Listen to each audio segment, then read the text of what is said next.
Hello जी, Ram Ram. I hope के सब आप अच्छे होंगे। मैं अभी सुबह 5 बजे का टाइम है। सुबह 5 बजे से मेरा व्लॉग स्टार्ट हो रहा है। सो के उठने के बाद सबसे पहला काम कि अपना बिस्तर समेटना। अभी मौसम थोड़ा सा अजीब सा हो रखा है कि सोते टाइम तो गर्मी लगती है और जब रात होती है ज़्यादा तो फिर ठंड लगने लगती है। तो मैंने अपने पास दोनों चीज़ें रखी हुई थी। ये हल्की सी मेरी रजाई है, ये रखी थी, और साथ में ये केस रखा था जो आप वाइट सा कलर का देख रहे होगे। ये वाइट कलर का केस मैंने सोते टाइम ओढ़ रखा था। फिर रात में थोड़ा ठंडी पड़ गई थी तब फिर मैंने ये रजाई ओढ़ी। दोनों चीज़ साथ में रखनी पड़ती है। तो फिर उसके बाद मैंने अभी ये डस्टिंग का कपड़ा लेके सोफे की गद्दी को इसको मैं साफ़ कर रही हूँ, सीट को। और मैंने ये रजाई यहाँ पे रख दी। अब बाद में मैं खेस वगैरह की तह बना के बेड की सफाई करूँगी, क्योंकि सबसे पहले बेड की साफ़ सफाई हो जाती है, उसी के बाद झाड़ू वगैरह लगे तो ठीक है। तो वही है। ये मेरा केस कॉटन का है, ज़्यादा गर्म नहीं है, हल्का सा है। हमारे यहाँ मच्छर भी बहुत हैं तो मच्छरदानी तो बहुत ज़रूरी लगानी पड़ती है। अगर नहीं लगाओगे तो रात में मच्छर सोने नहीं देंगे, तो इसलिए मच्छरदानी तो बहुत ज़रूरी मैं लगाती हूँ। और रात में कल जो कपड़े मैंने बाहर सुखाए थे तो वो पूरे दिन बाहर पड़े रहे पर फिर भी सूखे नहीं थे, तो मैंने उनको रात में चेयर पे फैला दिया था। पर अब मैंने चेक किए तो सारे कपड़े सूख गए थे। अंडर गारमेंट ज़्यादा टाइम लेते हैं सूखने में, तो मैं देख रही तो सारे कपड़े सूख गए हैं। बस एक जोड़ी जुराब जो अभी भी गीली है, अभी मैं उसको यहीं पे फैला दूँगी। फिर बाद में जब थोड़ा सा धूप वगैरह निकलेगी तब फिर उसको बाहर रस्सी पर डाल दूँगी। अभी तो यहीं चेयर पे फैला देते हैं, क्योंकि बाहर अभी इस टाइम अंधेरा है और ओस पड़ती है सुबह के टाइम भी। अभी सारी चीज़ें उठा के अलमारी में रखी आती हूँ, बाद में आकर फिर बेड शीट झाड़ूँगी। मच्छरदानी भी साथ में लेके रख देती हूँ। ये मेरी चद्दर बड़ी सिल्क की है, फिसलनी बहुत है मुझे, जबकि कॉटन के ज़्यादा पसंद है। और सबसे पहले डस्टिंग कर लेती हूँ। हमारे यहाँ डस्टिंग तो डेली ही होती है, एक दिन भी छोड़ नहीं सकते, क्योंकि हमारे यहाँ जो बाहर का एरिया है खुला है और पार्क वगैरह बहुत है, तो डस्ट बहुत उठती है, तो इसलिए डेली साफ़ सफाई यहाँ की करनी पड़ती है। एक दिन भी डस्टिंग ना करो तो देखने में इतना गंदा लगेगा कि पूरा रेत जमा हुआ है और सफाई नहीं की। ऐसा लगता है झाड़ू पोछा करने का भी क्या फ़ायदा, ऊपर ये डस्ट दिखाई दे रही है। तो डेली मैं सुबह उठ के पहले ये पूरा साफ़ कर लेती हूँ। मैंने शोकेस नहीं बनवाया हुआ ना, तो थोड़ा वो जो भी थोड़ा बच्चों के प्राइज़ वगैरह है, थोड़ा बहुत जो डेकोरेशन की छोटी छोटी चीज़ें हैं वो सब मैं बेड पे रख देती हूँ। सुबह इनकी सारा कोई क्लीनिंग करके इनको दोबारा से इनको वहीं पे सेट कर दूँगी। ये है, डस्टिंग के काम में भी लग जाता है थोड़ा बहुत टाइम। उसके बाद फिर बाकी होगा मेरा सारा झाड़ू पोछा करने के बाद फिर नहा के फिर पूजा होगी। चद्दर से मैं थोड़ा सा ना बेड को वैसे भी ऊपर से झाड़ देती हूँ, क्योंकि कितना भी हो थोड़ी बहुत रेत मिट्टी तो चद्दर से नीचे भी झड़ के आ जाती है। तो चद्दर लेके हल्का हल्का ऐसे ऐसे फटकारा मार के पूरा मिट्टी जो होती है वो हटा देती हूँ पहले। फिर उसके बाद बेड शीट झाड़ूँगी। बेड शीट ऐसे कितना ही फैला लो पर नहीं फैलेगी जब तक इसको ऊपर बेड के ऊपर थोड़ा चढ़ के इसको कोने से ठीक ना करो। ये थोड़ा करना ही पड़ता है, नहीं तो सही से सेट होगी नहीं। इसको थोड़ा दबा देते हैं तो अच्छे से सेट हो जाती है। अब बेडशीट बिछने के बाद अब मैं थोड़ा झाड़ू लगाऊंगी। पहले झाड़ू बड़े अच्छे से लगानी पड़ती है, हर चीज़ हटा के एकदम साफ़ सफाई से। झाड़ू में मैं पूरा प्रॉपर टाइम देती हूँ, कोई जल्दबाजी नहीं। हर एक चीज़ को थोड़ा हटा के उसके बेड वगैरह चेयर वगैरह के नीचे से पूरा प्रॉपर अच्छे से मैं झाड़ू लगाती हूँ, क्योंकि अगर थोड़ी बहुत भी मिट्टी रह जाती है तो लगता है कि पूरी झाड़ू बेकार हो गई। इसलिए सारे बड़ा हटा हटा के अच्छे से लगानी पड़ती है। पोछा चाहे मैं जल्दी में लगा लूँ, पर झाड़ू बड़े आराम से लगाती हूँ। वही है। अच्छा वही हमारे यहाँ वैसा मोटा कोई बच्चे बड़े हैं तो वैसे कूड़ा नहीं होता, पर झाड़ू लगाओगे तो फिर भी इतना सारा रेत निकलेगा, बहुत ज़्यादा। हवा में पता नहीं इतनी मिट्टी कहाँ हो जाती है। और डेली सुबह शाम झाड़ू लगती है, फिर भी बहुत मिट्टी निकलती है। बारीक बारीक रेत सा इकट्ठा हो जाता है फर्श पे।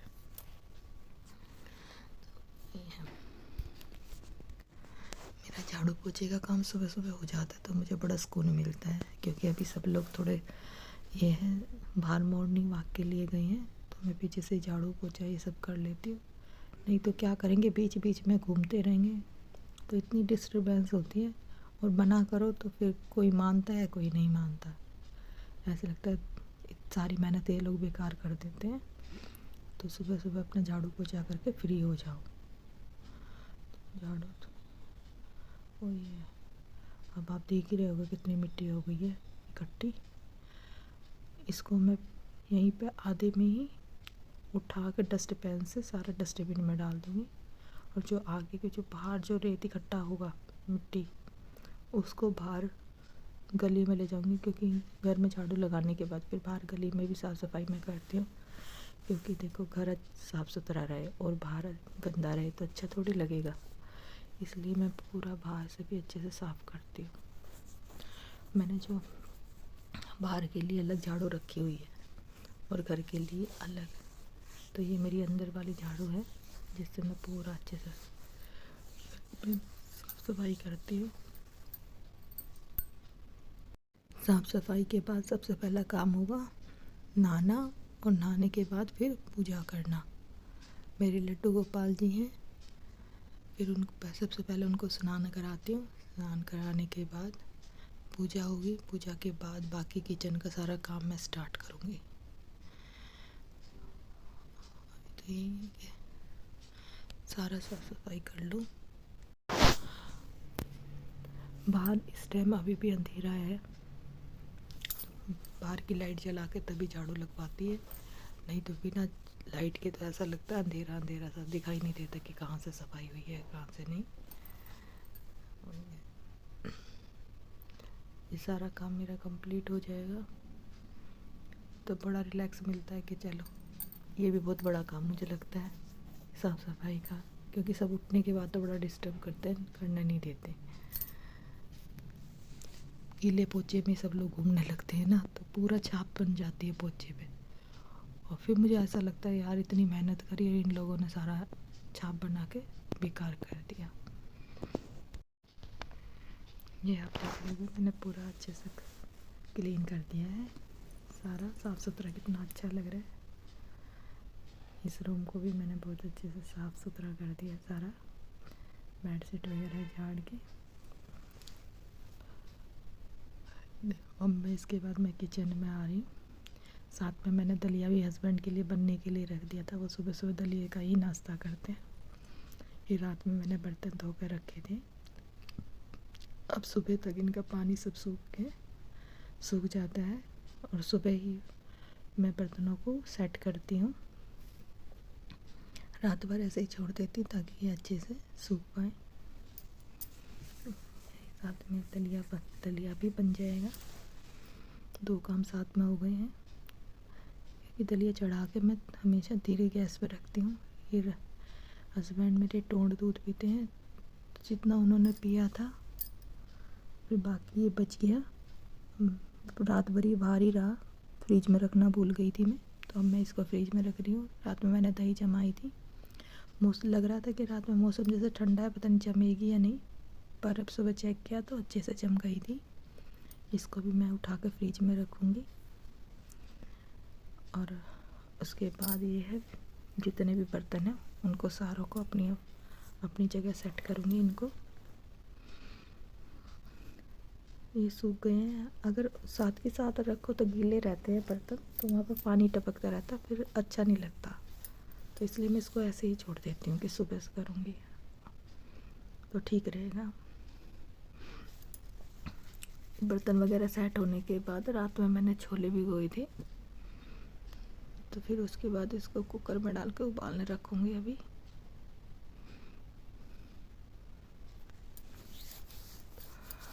ये देखिए आप, छोले मेरे रात भर भिगोने से छोले अच्छे से फूल गए हैं।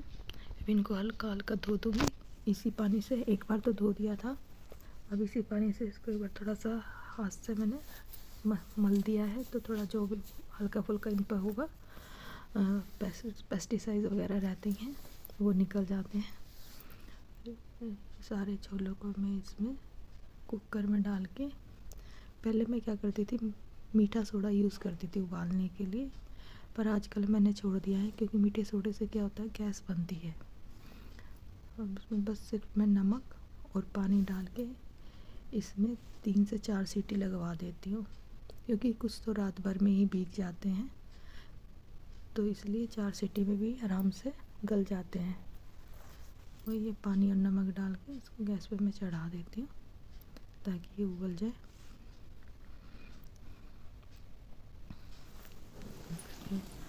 छोंकने का काम तो मैं पूजा करने के बाद ही करूँगी, अभी सिर्फ इनको बॉईल करके रख दूँगी। अब ये काउंटर पूरा मेरा यहाँ से सारा सामान हट गया है, तो थोड़ा सा पानी मार के इसको साफ़ कर देती हूँ। ये साफ़ करने के बाद पैर का वाइपर मार दूँगी ताकि ये सूख जाए। ये बर्तन अगर पूरे फैले रहते तो और कोई दूसरा काम करने में बड़ा दिक्कत सी लगती है, इसलिए सबसे पहले बर्तन ऊपर अच्छे से सेट कर दो, तो ये पूरा काउंटर खाली हो जाता है। और बाकी आप कोई सब्ज़ी वगैरह आराम से यहाँ पे खड़े होकर काट सकते हो, या कोई और भी काम आप कर सकते हो। इतना सब काम करते करते दलिया भी बन गया है। इसमें थोड़ा बहुत हल्का फुल्का जो रह जाता है ना, तो मैं क्या करती हूँ, इस पर प्लेट ढक देती हूँ और गैस ऑफ करके छोड़ देती हूँ। तो जो थोड़ा बहुत हल्की फुल्की कसर रह जाती है वो स्टीम होती है ना जो इसमें, उसी से पक जाता है। क्योंकि अभी मेरे हस्बैंड बाहर से मॉर्निंग वॉक करके आएंगे, नहाना धोना करेंगे, तो उसमें टाइम जो लग जाता है उसी में ये पूरा बन जाता है। मैं नहा ली हूँ। नहाने के बाद मेरा सुबह मॉर्निंग रूटीन ये रहता है कि मैं ज़्यादा मेकअप तो करती नहीं हूँ, बस ये है निविया क्रीम है जो मैं ये फेस पे यूज़ करती हूँ। ये क्रीम मुझे सूट भी करती है, इससे स्किन ड्राई नहीं होती, इससे स्किन ड्राई नहीं होती है, और ऐसे भी नहीं है कि ज़्यादा फेस ऑयली ऑयली लगे। बहुत लाइट वेट क्रीम है ये। बस मेरा यही रूटीन रहता है, सुबह नहाने के बाद सबसे पहले क्रीम लगाना हल्का, और होठों पे मैं हमेशा लिप बाम ज़रूर लगाती हूँ, उसके बाद लिपस्टिक यूज़ करती हूँ। क्योंकि लिप बाम लगाने से क्या है, होठ मॉइस्चराइज रहते हैं, फटते नहीं हैं। न ठंडी के टाइम तो होठों पे पपड़ी आके होठ फट जाते हैं और फिर पेन करते हैं। ये मैंने लिप बाम लगाया है और बस इसके ऊपर लिपस्टिक लगाऊंगी। लिपस्टिक मैं वो नहीं, ब्रश वाली यूज़ नहीं करती, मैं हमेशा क्रीम बेस लिपस्टिक यूज़ करती हूँ, चाहे गर्मी हो या सर्दी।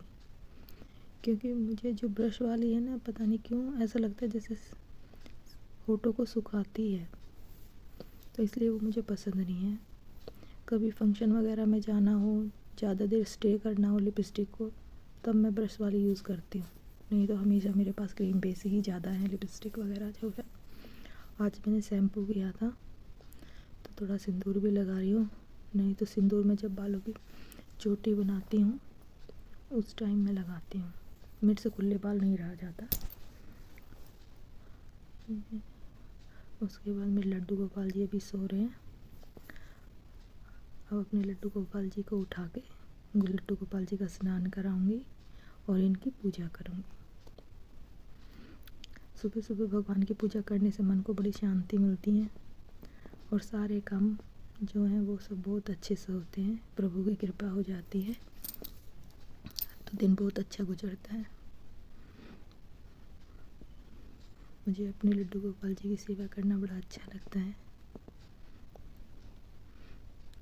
जैसे हम सुबह सो के उठते हैं और हमें प्यास लगी रहती है, इस तरह हमारे लड्डू गोपाल जी को भी तो प्यास लगती है। तो सुबह उठ के सबसे पहले अपने कान्हा जी को पानी पिलाया, उसके बाद मेरे कान्हा जी नहाने जाएंगे।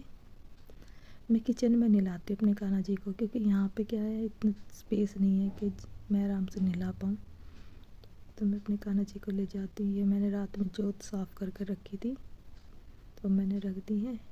ये मेरा काशी का बिल्ला है, इसी में ले बैठा के अपने कान्हा जी को किचन तक लेके जाऊंगी, और फिर किचन वहीं पे अपने कान्हा जी को नहला के फिर वहाँ से फिर मैं लेकर आऊँगी। मेरे कान्हा जी नहाने गई, ये है पूजा वूजा हो जाएगी तो फिर बाकी काम भी अभी थोड़ी देर में मेरे कान्हा जी नहा के आ जाएंगे। आज मैंने जो छोले भिगोए थे आप देख रहे होगे, सब्ज़ी बनने के बाद वो ऐसे लग रहे हैं। सबका लंच वगैरह पैक करूँगी, रोटी भी बनाऊँगी, सब्जी भी बनाऊँगी। छोले में मैं थोड़ी सी तरी जरूर छोड़ती हूँ, क्योंकि ठंडी होने के कारण थोड़ी गाढ़ी हो जाती है, खाने में अच्छे लगेंगे। किचन का सारा काम हो गया। आप देखो किचन में कितने ढेर सारे बर्तन सिंक में इकट्ठे हो गए हैं। तो मैं हमेशा बर्तनों को, ये नहीं है कि मैं हमेशा सारे बर्तनों को एक साथ रगड़ के फिर इकट्ठे फिर धोऊं। ऐसा करने से क्या है कि बर्तनों पे सर्फ जम जाता है और धुलने के बाद सफ़ेद वाइट कलर की पपड़ी सी आने लगती है। इसलिए मैं दूसरे तरीके से बर्तन को साफ़ करती हूँ। पहले क्या करती हूँ, बर्तनों में जो भी थोड़ी बहुत जूठन लगी रहती है, मैं उनको हल्का हल्का पानी मार के पहले वो जूठन हटा देती हूँ सारे बर्तनों की। और फिर ये ग्रुप में डिवाइड कर लेती हूँ। जैसे छोटे बर्तनों का एक अलग ग्रुप हो जाएगा, थाली प्लेट ये सब है, इनका एक अलग ग्रुप बना दूँगी। और जो बड़े बड़े बर्तन हैं, कढ़ाई, भगोना, कुकर, जो बड़े हैं और जिनमें ज़्यादा मेहनत लगती है रगड़ने में, तो उनको अलग उनका एक ग्रुप बना लूँगी। तो सबसे पहले क्या करूँगी, जो बड़े ये सब हटाने के बाद, जूठन और ग्रुप बनने के बाद जो मेरे बड़े बर्तन आएंगे, सबसे पहले उन्हीं का नंबर लेती हूँ। उनको लोहे के जो चूना आता है, जो स्क्रब्स जो आता है ना, स्क्रॉच ब्राइट वाला, वो तो मैं छोटे बर्तनों के लिए यूज़ करती हूँ। और जो बड़े बर्तन होते हैं ना, कढ़ाई, कुकर, वो उससे तो अच्छे से साफ़ नहीं हो पाते। उसके लिए मैं लोहे का चूना जो होता है उसको यूज़ करती हूँ। लोहे के चूने में सर्फ लगा के सबसे पहले बड़े वाले बर्तनों को रगड़ूँगी, क्योंकि इनमें बड़ा टाइम लग जाता है और मेहनत भी बहुत लगती है। हम देख ही रहे होंगे, मैंने ग्रुप में इनको डिवाइड कर दिया है। और जो भी इन पे थोड़ा बहुत जो चुटन लगी थी, वो मैंने पानी मार के इनके साफ़ कर दिए। 3 ग्रुप में डिवाइड हो गए मेरे बर्तन। ये थाली का ग्रुप हो गया है, ये बड़ा ग्रुप हो गया है, ये थाली, ये कटोरियाँ वगैरह, कटोरी गिलास, ये सब इनका ग्रुप हो गया है। अब बारी बारी इनको नंबर वाइज साफ़ करूँगी। अब मैं फ्री हो गई हूँ। उसके बाद मैंने, मेरे कान्हा जी के 2 या 3 दिन के कपड़े थे, अब मैं आज इनको भी धोऊंगी। धोने के लिए मैं इजी यूज़ करती हूँ, थोड़ा सा इजी डाला, कान्हा जी के कपड़े में मेरे बहुत अच्छे से इजी से साफ़ हो जाते हैं। आज मेरा सुबह मॉर्निंग का सारा काम ख़त्म हो गया है। बस ये लास्ट काम मेरा बचा है कि कान्हा जी की ड्रेस वगैरह धोना और साफ़ करना। आजकल तो मौसम अच्छा है तो सूख जाते हैं कान्हा जी के कपड़े आराम से। आगे सर्दियों के टाइम दिक्कत होगी, उस टाइम थोड़ा सा सूखते नहीं है तो 2 दिन लग जाते हैं कपड़े सूखने में। हम लोग अपने कपड़े तो मशीन में ड्राई करते हैं तो थोड़ा जल्दी सूख जाते हैं। कान्हा जी के कपड़े तो मैं मशीन में नहीं ड्राई करती हूँ, तो थोड़ा सा टाइम लगता है। वूलन के कपड़े जो होते हैं ना, जो ज़्यादा सर्दी होती है तब पहनाती हूँ, तो वो तो मैं 2 दिन पे धोती हूँ। पर जो वैसे पतले वाले कपड़े होते हैं ना, उनको मैं डेली साफ़ करती हूँ। तो आप ये बताइएगा मेरा ब्लॉग कैसा लगा। अगर आपको कुछ और मुझे कुछ सलाह भी दीजिएगा कि मैं अपने ब्लॉग में क्या चीज़ ऐड करूं जिससे मेरा ब्लॉग और इंटरेस्टिंग बन सके। तो आप मेरे चैनल को लाइक, शेयर एंड सब्सक्राइब करिएगा। मैंने अभी भी अपना चैनल स्टार्ट करा है, तो आप मेरे चैनल को लाइक, शेयर, सब्सक्राइब करिएगा ताकि मुझे मोटिवेशन मिले और मैं अपनी ब्लॉगिंग को आगे स्टार्ट कंटिन्यू करके चल सकूं। Thank you. आपसे बातें करते करते मेरा ये काम भी मेरा कंप्लीट हो गया है। अब सारा को मैं इनको इकट्ठा करके बाहर रस्सी पे सुखा दूँगी।